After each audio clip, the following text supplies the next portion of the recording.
Daí, pessoal, mais uma resolução. A função f de r em r está representada pelo gráfico abaixo. Sobre essa função, pode-se afirmar corretamente que... Bom, aí eu tenho um gráfico, então, de uma função, né, uma parábola, e essa parábola, então, representa uma função do segundo grau, que, inclusive, abaixo ali eu tenho a sua lei geral.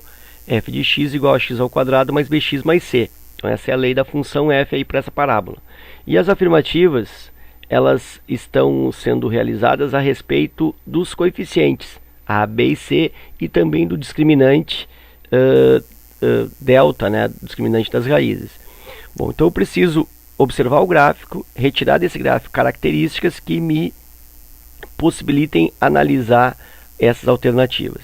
Então, vou pensar a primeira coisa dessa parábola é a sua concavidade. Observa que a parábola ela tem concavidade para baixo. Deixa eu colocar aqui. Concavidade para baixo, a disposição é essa. Quando a parábola assume esse tipo de concavidade, isso gera para mim o valor de A sendo negativo, ou ainda o A é menor que zero. Se a parábola fosse com a concavidade para cima, assim eu teria um A positivo. Então, eu já sei que aqui na frente dessa lei, ó, na frente do x ao quadrado aqui, eu sei que é um valor negativo. Outra coisa que eu vou analisar é o modo pelo qual a parábola intercepta o y. O corte no eixo y, eu vou observar se está sendo feito aqui, ó, o eixo y. Eu vou observar se ele está sendo feito durante a subida da parábola ou se está sendo feito o corte no eixo y durante a descida da parábola. Então, eu vou observar o corte. O corte está nesse ponto e a parte da parábola que corta esse ponto é a parte da parábola que está subindo. Ó. A perninha da parábola vem subindo, faz o corte no y e depois ela desce por aqui. Então, o corte é feito na subida. Se o corte é feito na subida, eu sei que o B é positivo. Então, vou escrever isso. Ó. Como o corte no y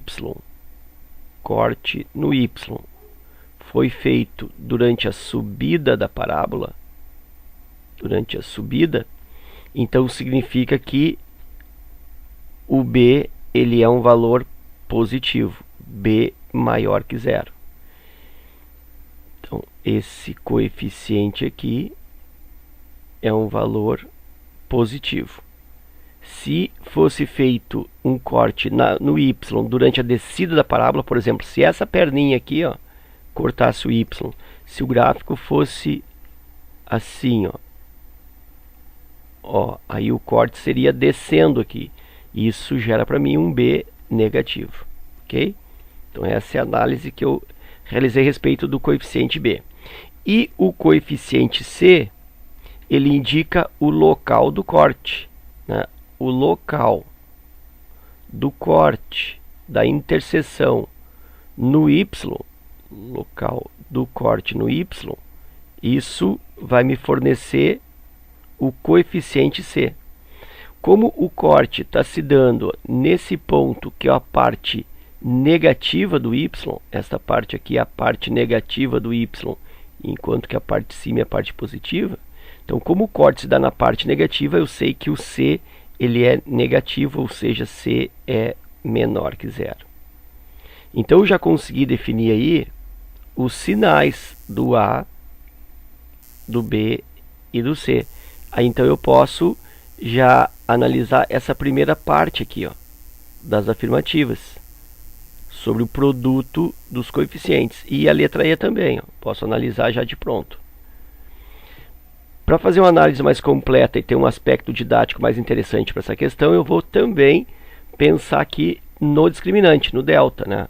Então, esse discriminante aí, ó, esse delta, essa quarta letra grega aí do alfabeto, é dado por b quadrado menos 4ac. Que nessa questão eu não preciso nem fazer o cálculo, né? E nem tem como fazer, já que eu não tenho os valores. Mas, enfim, o que interessa para mim é o comportamento do delta. Então, esse delta, esse discriminante, quando ele é um valor positivo, eu tenho duas raízes reais e diferentes, ou seja, dois cortes no y, no x. Dois cortes no x. Quando o discriminante for igual a zero, eu tenho duas raízes reais, mas iguais. É como se fosse uma única raiz. As raízes são iguais. x1 é igual a x2. E como consequência eu tenho um toque no x. Tá? Então não chega a cortar o x. Existe aí um tangenciamento no x. Então o gráfico ele tangencia o x. Ele encosta no x. E a terceira situação é quando eu tenho o discriminante menor que zero, discriminante negativo. Então aqui um discriminante positivo, um discriminante igual a zero, um discriminante negativo. Quando o discriminante for menor que zero, for negativo, a consequência é de que essa função não possui raiz real. Ou seja, o que significa isso na prática? Que não há toque no x, não há interceptação no eixo x. A parábola nem corta o eixo x e nem encosta no eixo x. Então é isso que eu vou pensar. E aí, observando o gráfico, eu consigo perceber que essa parábola está tangenciando o eixo x, está encostando no x em um único momento, em um único ponto. Só aqui. Então aqui eu tenho uma única raiz, ou ainda eu tenho duas raízes iguais. x1 igual a x2. As raízes são iguais.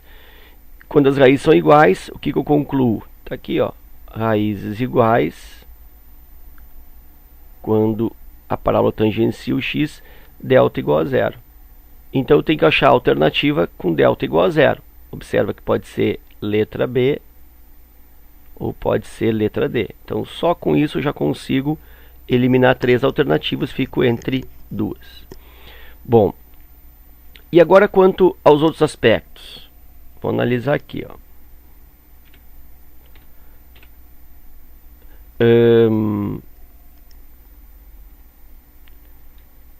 B vezes C menor que zero, ou seja, B vezes C é negativo. Então, vou fazer um rascunho aqui, ó.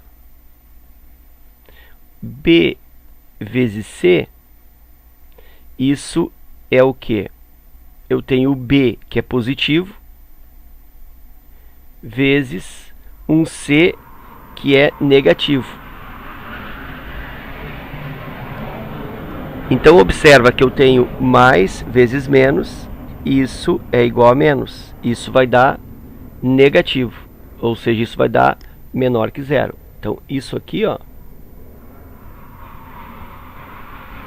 tá correto.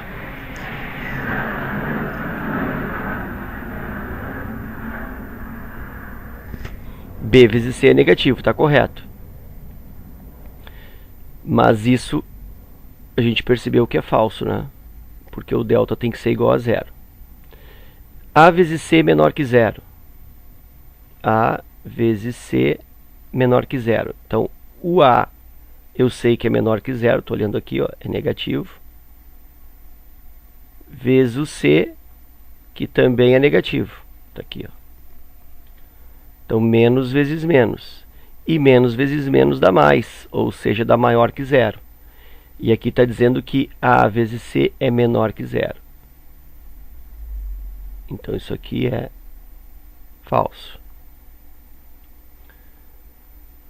Embora aqui seja verdadeiro. Letra C. A vezes B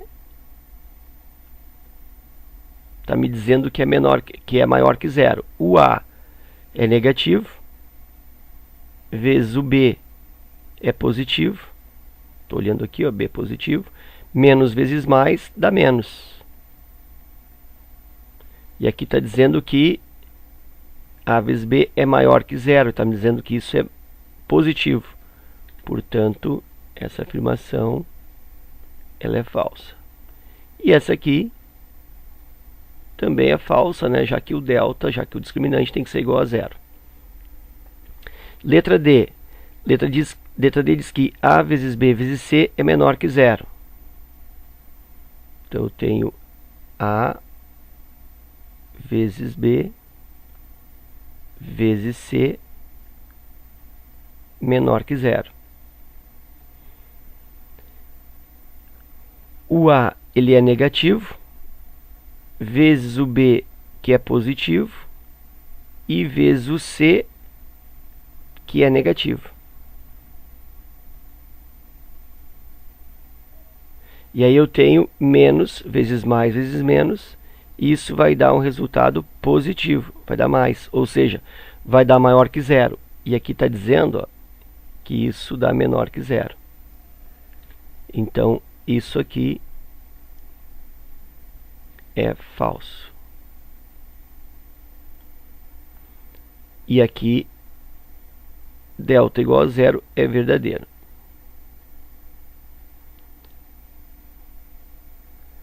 E aí eu vou para a última alternativa. Diz que B é maior que zero, realmente, ó, aí é direto aqui, ó, corta na subida, B é maior que zero. Então aqui é verdadeiro. E diz que C é maior que zero. E C aqui eu estou observando que ele é negativo. C está abaixo. C maior que zero é falso. E aí, para nossa surpresa, né, essa questão não tem nenhuma alternativa correta, né? Então, como só tem um toque no eixo X, o delta tem que ser igual a zero, o discriminante igual a zero, ficaria só com letra B e D. Na letra B diz que A vezes C é menor que zero. Como o A é negativo e o C também é negativo, menos vezes menos daria mais. E não menos como está supondo aqui, né? Menor que zero. Então essa não pode ser.